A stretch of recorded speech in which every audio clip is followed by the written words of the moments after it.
नमस्कार। आज हम एक ऐसी कहानी में उतर रहे हैं जो अ, हिम्मत और इंतकाम की दास्ता है। शहीद ऊधम सिंह की कहानी। हाँ, ऊधम सिंह। एक ऐसा नाम जिसे सुनते ही जलियांवाला बाग का वो खौफनाक मंजर याद आता है। और और फिर लंदन में लिया गया वो बदला। बिल्कुल। हमारे पास उनके जीवन पर आधारित कुछ जानकारी है और आज हमारी कोशिश रहेगी कि उनकी कहानी के गहरे मायने समझें, सिर्फ तथ्यों से आगे बढ़कर। सही कहा।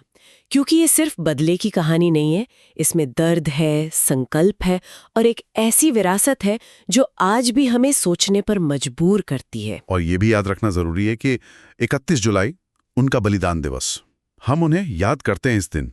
हाँ, हर साल। तो कहाँ से शुरू करें? जलियांवाला बाग से? हाँ, वहीं से शुरू करते हैं। 13 अप्रैल 1919, अमृतसर। वो दिन शायद ही कोई भूल सकता है। जनरल डायर का हुक्म और हजारों निहत्थे लोगों पर गोलियां। उफ। और कहते हैं ऊधम सिंह उस वक्त वहीं थे।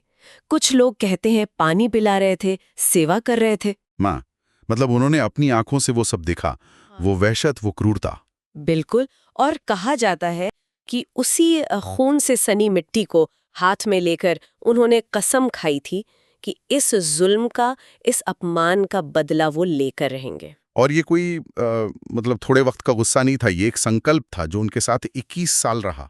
21 साल, सोचिए जरा। उस आग को, उस इरादे को इतने लंबे वक्त तक जिंदा रखना, ये अपने आप में बहुत बड़ी बात है। वाकई।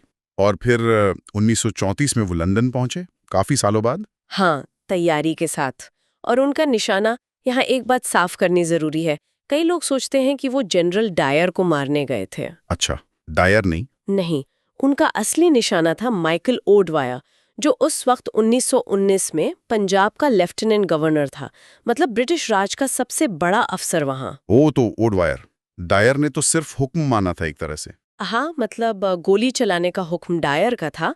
लेकिन ओडवायर ने न सिर्फ डायर के एक्शन को सही ठहराया, बल्कि बाद में भी उसका रवैया बहुत बहुत ज्यादा बेरहम था।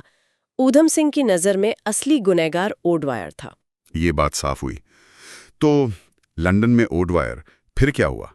वो दिन आया होगा जब उन्होंने अपना इरादा पूरा किया। हाँ, वो दिन था 13 मार्च 1940, लंदन का कैक्सटन हॉल।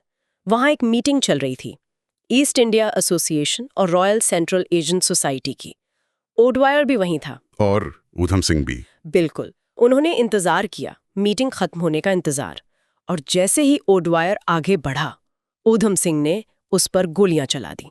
भरी सभा में, सबके सामने। हाँ, सबके सामने। और उन्होंने भागने की कोई कोशिश नहीं की, वहीं खड़े रहे, रिवॉल्वर हाथ में लिए। ये तो मतलब सीधे सीधे ऐलान था। बिल्कुल। ये बरसों का दबा हुआ गुस्सा था, जलियांवाला बाग के हजारों शहीदों का बदला। इसे कई भारतीयों ने ऐसे ही देखा, न्याय की तरह। जाहिर है उन्हें फौरन गिरफ्तार कर लिया गया होगा। हाँ, वहीं मौके पर ही गिरफ्तारी हो गई।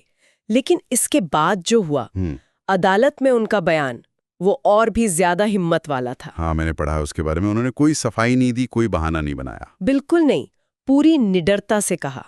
उनके शब्द थे, मैंने उसे मारा क्योंकि वो इसके लायक था। उन्होंने आगे कहा, मेरे देश के लोगों को कुचलने का उसे कोई हक नहीं था। वो यही चाहता था, मुझे मौत से डर नहीं लगता, मैं अपने वतन के लिए मर रहा हूँ। ये शब्द यकीनन ब्रिटिश अदालत को हिला गए होंगे। ये सिर्फ एक कातिल का बयान नहीं था। नहीं, ये एक देशभक्त का, एक स्वाभिमानी भारतीय का बयान था, जिसने बताया कि जुल्म की हद होती है और नाइंसाफी का जवाब देना जरूरी है। और इस बेबाकी की, इस हिम्मत की कीमत उन्हें अपनी जान देकर चुकानी पड़ी। हाँ, 31 जुलाई 1940 को लंदन की पेंटनविले जेल में उन्हें फांसी दे दी गई। उनकी शहादत एक खामोश संदेश बन गई ब्रिटिश साम्राज्य के लिए। बिल्कुल, एक चेतावनी कि भारत अब चुप नहीं बैठेगा, जुल्म बर्दाश्त नहीं करेगा।